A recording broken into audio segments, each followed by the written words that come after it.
iPhone app now on iTunes. Be sure to download it for the Chris Voss Show. And be sure to call me for any business consulting needs you need for social media or business to get your company online.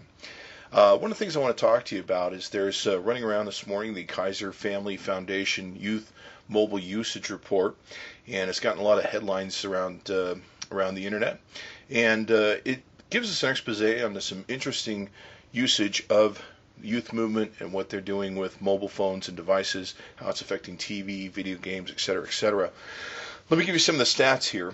And a study that was released just today, January 20th, 2010, so we don't date this video, brings to light some incredible advances in technology. They found that 8 to 18-year-olds devote an average of 7 hours and 38 minutes to using entertainment media on a typical day. So out of 24 hours, 7 hours and 38 minutes, and you consider they probably spend 7 or 8 hours sleeping. So that's pretty good usage when it comes to percentage ratio. Because of the time they spend, much of it doing media multitasking, where they're using different mediums at once, they actually managed to pack in a total of what would normally be 10 hours and 45 minutes worth of media content into 7.5 hours. So that's even more incredible when you consider maybe they sleep 7 to 8 hours a night. On top of that, that's 17 hours, which leaves 6 hours, roughly, give or take some time to, I guess, to the rest of the things in life, I suppose.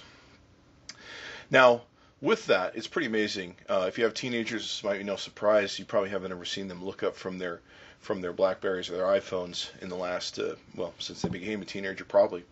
Mobile media is driving increased consumption. The increase in media is given in large part to ready access to mobile devices like cell phones and iPhones, or iPods, I should say.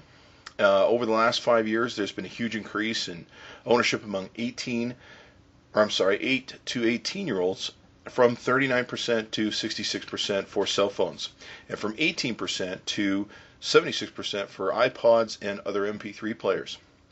Now, during this period, the cell phones and iPods became true multimedia devices. In fact, young people now spend more time listening to music, playing games, and watching TV on their cell phones. A total of close to 49 minutes a day. So, for the first time, TV usage actually went down watching TV on a television screen, and it's actually moved the same time about to their mobile devices. So they are watching TV still, but they're watching it on a different medium, which is their mobile devices. And I think this raises some interesting things on how this affects our future, how it affects our business, how it affects social media, etc., etc. So let me make some suggestions here, some questions that you may want to take a look at if you're a business owner, if you're into social media, as to what the future is really going to like. Most of my life has been about vision and strategy, seeing what's going on in the future, trying to determine what's going on in the future, and strategizing ways to really get there or be able to take advantage of what's coming down the pike. What does it mean to your business? Number one, you should have advertising and be building your brand on social media networks. I mean, if you're not just doing this on the computer and the internet alone, you're really going to be behind the times with mobile. You should be looking to mobile applications for your company. We just released the Chris Voss Show iPhone app. We're looking at other mediums. There's a whole mess of different agenda items there for that, actually, that are coming about. The connection that consumers have to you, or the potential for thereof, is going to be rapidly mobile usage. You've got to get into mobile. You've got to get into more portable, different devices. There were some interesting things I'm going to be blogging about from the CES show. They really are the future of portability. And there's the tablet, Apple tablet, that's supposed to be released, I think, later this week or sometime this month, some news on that. So more and more people are going to portability. They don't want to be stuck in front of a TV. They don't want to be stuck in front of a computer. So very interesting dynamic that's coming in the future. Consumer expectations are going to change. One thing you want to do when you look at this report is you want to say, look, being on the internet isn't going to be enough anymore. In the future, you're going to need to be on people's phones, on their mobiles, on their laptops, cloud computing programs, whatever the new future applications are going to take and be, you're going to need to be there. Even recently, I saw some stuff with the Boxy program that had come out where they'd have the TV stuff on your computer where you can plug it into your internet. So if you haven't got a chance to check that out, be sure to check it out. The one thing, Gary Vaynerchuk, and hopefully I pronounced his name correctly, if you know him, he's the wine guy. He did a post recently about consumers' expectations change And the data that you can get from this report can basically tell you that in the future, when these kids grow up, they're going to expect you to have mobile applications. I mean, it's just going to be the future. So if you get a chance, check out his blog. But what are the long-term ramifications of people using small devices like this for medical purposes? That's another question people in the medical field should use. I'm really wondering if in the future we're not going to have every kid that does these Nintendo things and everything is going to have some serious carpal tunnel syndrome, maybe eyesight issues.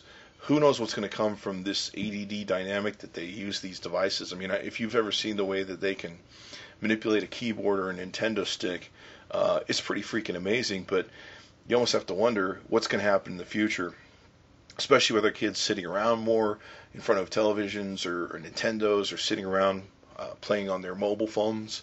How much is that going to impact our health? So the other thing I wanted to put out to you is what are the long-term behavior and psychological ramifications of people using these devices.